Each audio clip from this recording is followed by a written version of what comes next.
Des moustaches bravaches et un sens de la répartie à la Audiard. Georges Courtois, c'est d'abord une vraie gueule de cinéma, de celle qui ne tremble pas face à l'autorité. Les gens sont là ici pour éviter les interventions intempestives des forces de la police qui sont vraiment des gens maladroits et dangereux dans leurs interventions.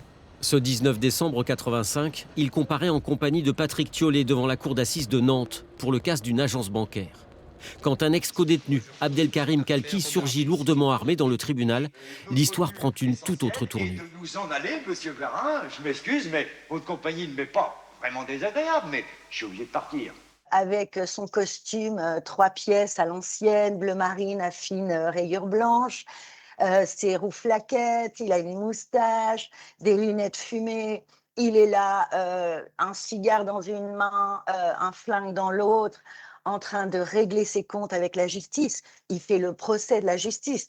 Et là, moi, je trouve cette inversion des rôles, ce retournement de situation passionnant, quoi. C'était la première prise d'otage d'une cour d'assises en France. C'est le fait divers qui a attiré le plus de médias du monde entier que j'ai jamais vu. Courtois se paye donc le luxe de défier l'autorité judiciaire en son sanctuaire. Magistrats, jurés et quelques étudiants en droit venus assister au procès sont pris au piège.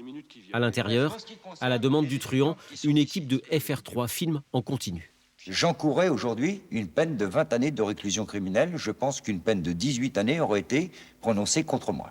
En fait, l'exécution de ces peines correspond, dans la réalité, à notre mort sociale. Je préfère mourir matériellement. C'est beaucoup plus intéressant que de pourrir dans une centrale. Je les ai fréquentés, c'est vraiment pas passionnant. Et là, il avait sa pièce de théâtre pour lui, retransmise à la télé, au journal de 13 heures. C'est d'anthologie.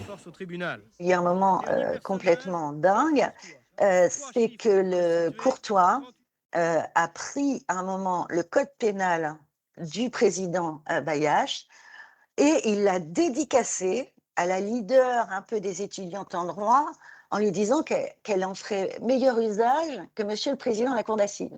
Un scénario digne des meilleurs polars. 36 heures d'une prise d'otage épique, pendant lesquelles le raid nouvellement créé négocie avec les malfrats, avec des moments de tension extrême. Je vais me flinguer et je vais jeter cette grenade. J'ai encore une autre ici, là.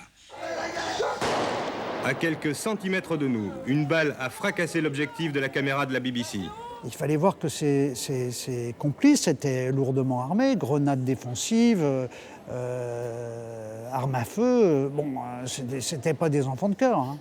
À un moment, Courtois, à force de dire dégager, au début il tire en l'air et à un moment il tire dans l'objectif de la caméra d'un journaliste de la BBC, quoi.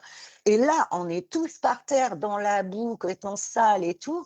Et là, on se dit, waouh, ça va mal tourner, quoi. Le vendredi 20 décembre, dans l'après-midi, au terme d'âpres négociations, les preneurs d'otages obtiennent un véhicule pour se rendre sur le tarmac de l'aéroport de Nantes. 16h30. Ils finissent par se rendre dans la soirée, sans aucune effusion de sang. Leur fermeté a certainement aidé. 40 ans plus tard, l'ancien palais de justice est devenu un hôtel de luxe. Et l'image de celui qui a défié la justice semble gravée dans la pierre. Sur la fresque signée Royal de luxe dédiée aux figures nantaises, Courtois a une place de choix, comme un ultime braquage de l'histoire.